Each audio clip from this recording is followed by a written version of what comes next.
You don't need more time. You need better levels. Each decade gives you a new power-up, energy, strategy, experience.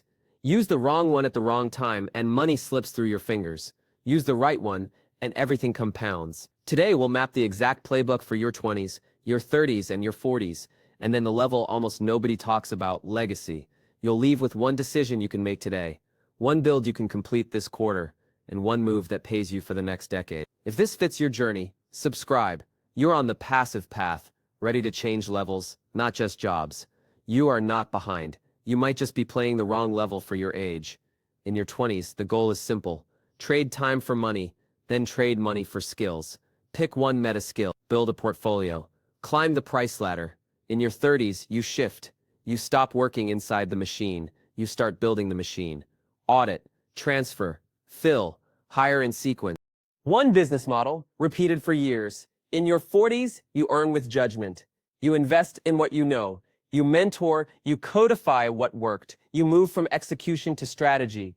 And then comes the final level, legacy, impact that lasts beyond you.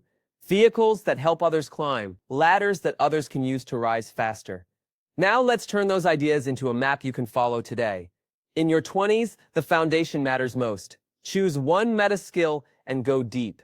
A meta skill is a skill that makes other skills easier. Sales, copywriting, coding, content, project management. Think of it this way. If you could only be known for one craft, which would make the others easier to win at, that's your meta skill. And sometimes the answer is hiding in plain sight. Look at what you do when you procrastinate. The thing you default to when you're avoiding work often reveals the skill you enjoy. That's fuel you can harness. Run a 6-month sprint outside of your day job, a 5 to 9 project. Go from 0 to paid in 80 days. Maya was 22 when she tried this. She picked copywriting. She wrote daily for 6 months. By day 74, she landed her first client. That first $50 email was the key that unlocked her ladder. Work for free, but only at the start, and only with intent. In your early 20s, money is not the only currency.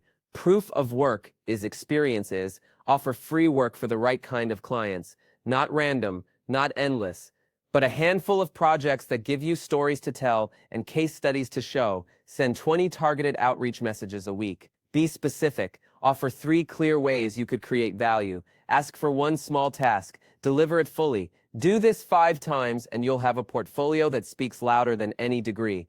Then move up the price ladder. Here's how it works. Start at a clear, normal rate. Offer a respectful discount for your first few clients. Raise your rate 25% after every 5 wins. It looks like this: 100, 125, 156, 195, 244. The work is the same. The skill is sharper. The proof is stronger. The rate grows with you. Stack testimonials. Show before and after results. Soon, you won't need to ask. Clients will find you. In your 20s, say yes to learning. Pay comes later. Every project is a class. Every failure is tuition.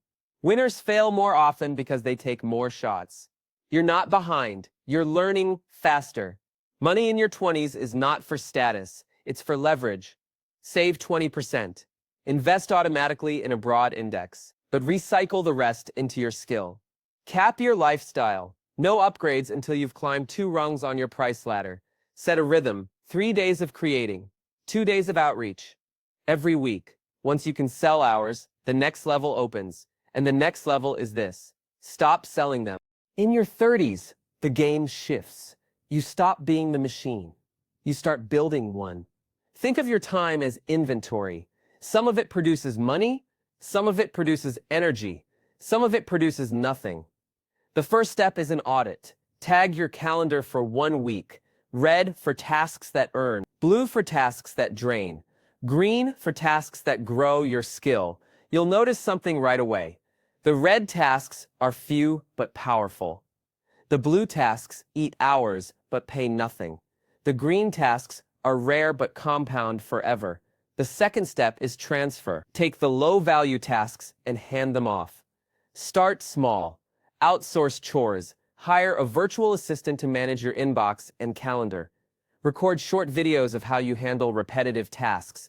Turn them into standard operating procedures. The third step is fill. Reclaim the hours you freed. Pour them back into red and green. Revenue, skill, judgment. John was 33 when he did this. He logged 50 hours. He realized 18 of them were chores. He hired a part-time assistant. That gave him 12 hours back. He used those hours to add 2 new clients. The assistant paid for herself in 1 month. The sequence of hires matters. Hire in the wrong order and you drown. Hire in the right order and you rise. The first is an executive assistant. They handle your inbox, your calendar, and your follow-ups. Every hour they save buys you back focus. The second is fulfillment support, someone who helps with onboarding, client delivery, or project updates. This is how you keep promises when the client count grows. The third is marketing help, not to reinvent your brand, but to keep demand steady. They create the rhythm of content and outreach that you don't have time for. The fourth is sales, a closer who turns warm leads into signed clients. This is when you stop looking like a freelancer and start looking like a company. Each hire frees a different lever. Each hire multiplies your time. Each hire lets you climb 1 level higher. But none of this works if you scatter your focus. In your 30s, pick one vehicle and ride it for years. One niche, one offer, one channel, until it compounds. Most people quit too soon. They pivot before the flywheel turns. They switch lanes before the compounding kicks in. Your job is to stay. Stay until the numbers move. Stay until the process is boring. Stay until the machine runs smoother than you imagined. Measure weekly. Leads, calls, closes, delivery, referrals. 5 numbers tell the whole story. Watch them, tighten them, repeat. By the time you hit the late 30s, the machine should hum. It should find clients. It should serve clients. It should grow without you in every detail.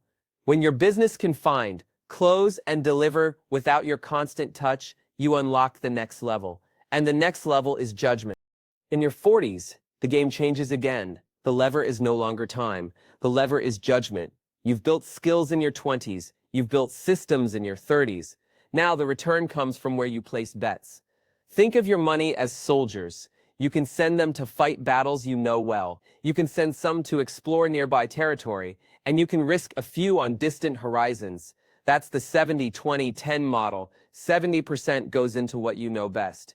The business you understand, the industry you lived in, the craft you can see blind spots in. 20% goes into adjacent plays, areas that rhyme with your experience, not identical but familiar enough that your skills transfer. 10% goes into moonshots, bets with small costs but massive upside. If one hits, it changes the map. Lena was 41 when she tried this. She put 70% into her consulting firm, 20% into a software tool her clients already needed, 10% into one angel investment in a small startup. The consulting paid the bills. The software scaled. The angel check gave her a seat at a bigger table. This is the age of becoming a mentor investor. Find a handful of builders a few years behind you. Trade your playbook for a small slice of equity. It gives you more shots on goal without starting from scratch. You don't need dozens. 3 to 5 is enough. Pick the ones who remind you of your younger self. Show them shortcuts you wish you knew. Their wins become your wins too. Judgment compounds when you share it. Start codifying what you know. Write down frameworks. Record lessons. Teach. Every time you document a decision, you sharpen your own. Every time you share a playbook, you clarify your edge. Your job in your 40s is not more doing, it is more deciding. Where to place capital, which relationships to deepen, what ideas to grow. You are no longer the player on the field. You are the coach, the architect, the strategist. And when capital, relationships, and ideas work harder than you do, the next level reveals itself. That level is legacy. Legacy is the final level. It's where wealth stops being just for you. It becomes something that shapes others. Up to this point, every stage was about accumulation. Skills, systems, judgment, capital. Legacy is about direction, where all of that flows once you've built it. Shift the question from how much can I keep to what can grow because of me. Money becomes a megaphone. It amplifies the values you already carry. If you care about education, you can fund programs. If you care about creators, you can mentor and give tools. If you care about freedom, you can create ladders others can climb. Design a simple legacy operating system. Start with who you want to help, then decide what you want to teach. Finally, choose how you will measure progress. Pick a lane, time, treasure, or tools. You can give hours, you can give capital. You can build systems that outlast you. Schedule it like revenue work. Legacy doesn't happen by accident. It happens when you put it on the calendar. Teaching is the strongest legacy tool. When you teach, you crystallize what you know. When you teach, you make your lessons transferable. When you teach, your ideas outlive your schedule. Imagine Sophie, who at 24 started with free UX audits. She built her ladder to $2,000 projects. By 44, she could keep doing projects, or she could teach others how to do what she did. One option gives income. The other option creates waves. Legacy is about waves. You push once, and others carry it further. Your decades don't limit you. They give you different levers. In your 20s, pull the lever of skill. In your 30s, pull the lever of systems. In your 40s, pull the lever of judgment. And after that, pull the lever of legacy. One clock keeps time. The other keeps score of judgment. Both are running. The question is which lever you'll pull today. Pick one. Write it down. Act on it. This is how you bend the game in your favor. This is the passive path. Like, subscribe, and share the lever you will pull in the comments.